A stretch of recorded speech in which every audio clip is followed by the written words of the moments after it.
বৃহস্পতিবার আমাদের এখানে প্রচণ্ড বৃষ্টি হচ্ছিল। অন্য দিনের থেকে কালকে যেন বৃষ্টির পরিমাণটা অনেকটাই বেশি ছিল। বৃষ্টিটা আমার বরাবরেরই খুব প্রিয় ছিল, এখনও প্রিয়, তবে ছোটবেলায় যেন একটু বেশিই প্রিয় ছিল। এই বৃষ্টির দিনে ভিজে ভিজে স্কুলে যাওয়া, পড়তে যাওয়া, তার একটা আলাদাই আনন্দ ছিল।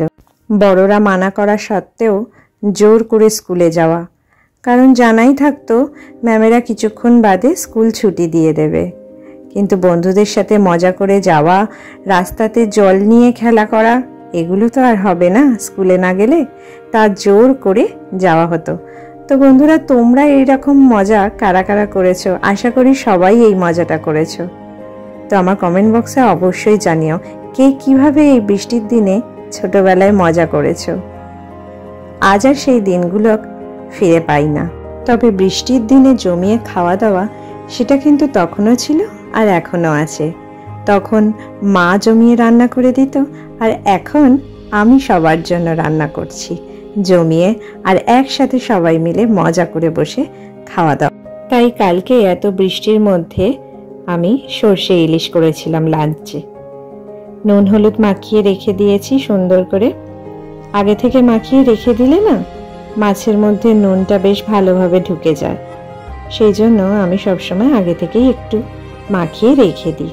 ততক্ষণে আমি সর্ষেটাকে পেস্ট করে রেখে দিয়েছিলাম। হ্যাঁ, সর্ষেটাকে আমি একটু ছেঁকেও নিয়েছিলাম, কারণ সর্ষে ইলিশে সে গ্রেভিটা একটু মসৃণ না হলে বেশ ভালো লাগে না যেন, তাই আমি সর্ষেটাকে ছেঁকেই ইউজ করি। এবার কড়াইতে সর্ষের তেল দিয়ে তাতে কালো জিরে ফোড়ন দিয়ে দিয়েছিলাম, আর তারপরে সর্ষে বাটাটা দিয়ে পরিমাণ মতো নুন আর হলুদ দিয়ে, যদি দরকার হয় তাহলে জল একটু দিয়েছিলাম, না হলে দেওয়ার দরকার ছিল না খুব একটা। তারপরে মাছগুলোকে সাজিয়ে এক এক করে দিয়ে দিয়েছি। মাছগুলো আমি ভাজিনি, মাছগুলো ভাজলে আমার যেন মনে হয় মাছের গন্ধটা যেন চলে গেল, পেলাম না। আবার মাছ ভাজারও কিন্তু একটা ভালো টেস্ট আছে, সেটা যেন শুকনো ভাত দিয়ে দারুণ লাগে মাছ ভাজা, ইলিশ মাছ ভাজা। তবে কাঁচা ইলিশের ঝাল, এই সর্ষে ইলিশ, সেটা যেন আমার কাঁচাটাই ভালো লাগে, তাই কাঁচাই করেছিলাম। গন্ধেতে সারা বাড়ি যেন মাত হয়ে গেছিল। ব্যাস, আর কিসের অপেক্ষা, গরম গরম ভাত নিয়ে বসে পড়লাম, আর খেয়ে দেখলাম না বেশ ভালোই বানিয়েছিলাম।